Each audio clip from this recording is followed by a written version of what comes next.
The Galactic Council chamber fell silent as the holographic display flickered to life.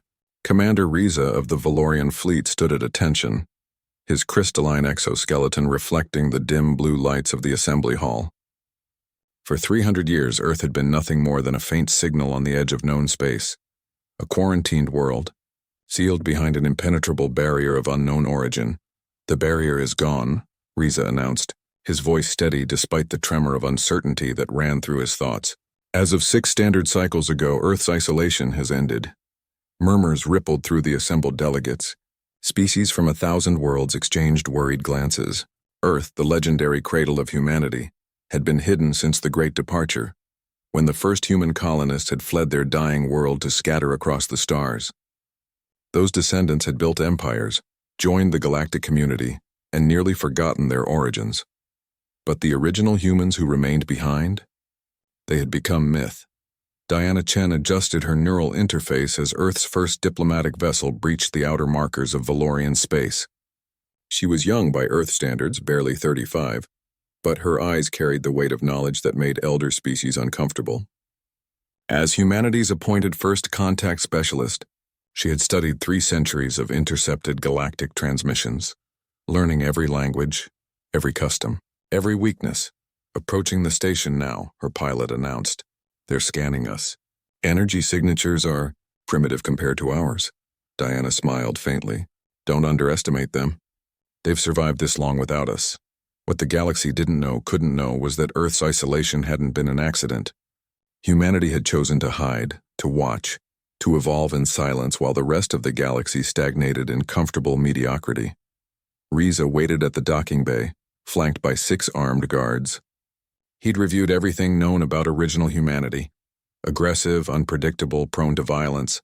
The human colonists who joined the galaxy centuries ago had been carefully integrated, their sharper edges dulled by genetic modification and cultural re-education. But pure Earth humans? They were wild cards.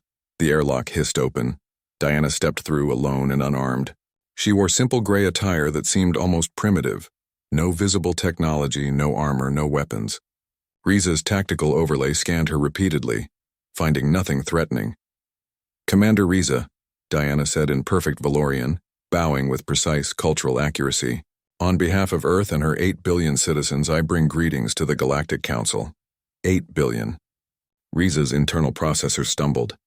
Earth's last known population before isolation was barely 2 billion, and that was with a collapsing ecosystem. "You've grown. We've thrived," Diana corrected gently.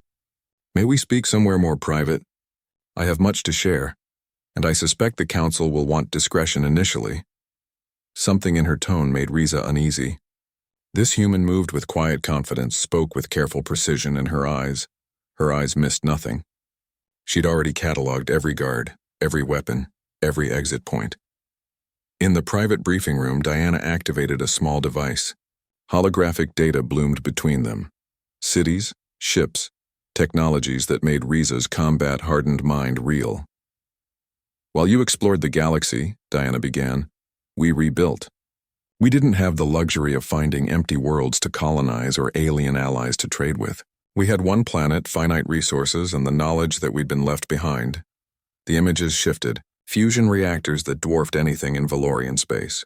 Quantum computers that made galactic networks look like children's toys. Ships that bent space-time itself. "Necessity breeds innovation, Commander.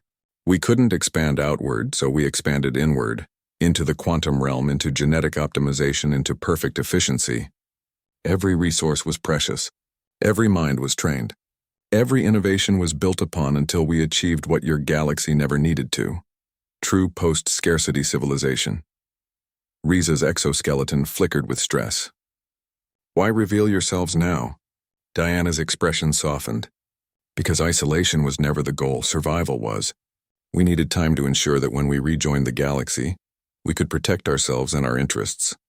We've watched your wars, Commander, your territorial disputes, your treatment of lesser species." She paused. "We won't be conquered. We won't be subjugated. We're here to offer partnership, but on equal terms." "Equal?" Riza couldn't help the skeptical tone. "You're one world. The Council represents 17,000 inhabited systems." Diana smiled, not cruelly, but with the patience of someone explaining basic arithmetic to a child.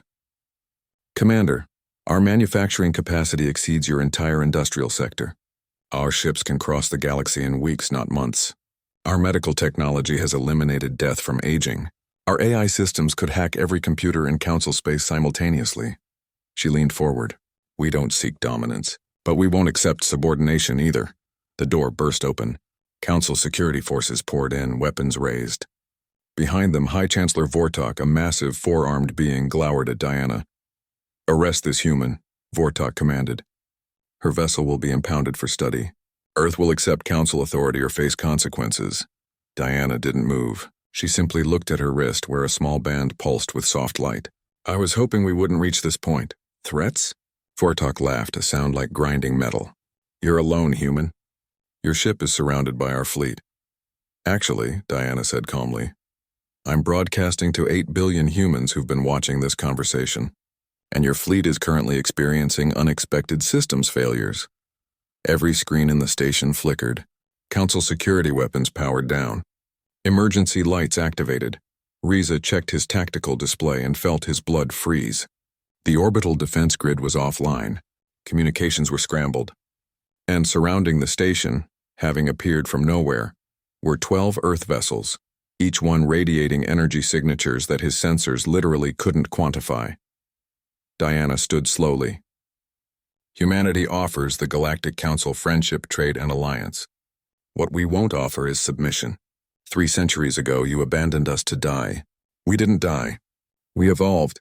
Now you'll treat with us as equals or you'll treat with us as superiors. Her voice remained gentle, almost kind. The choice is yours, High Chancellor. Vortok's forearms trembled with rage, but Riza saw the calculation behind his eyes. They were outmatched and everyone knew it. Stand down, Riza ordered his guards. He looked at Diana with newfound respect and healthy fear. Perhaps we should start these negotiations again. Diana smiled warmly. I'd like that. Humanity has so much to share with the galaxy.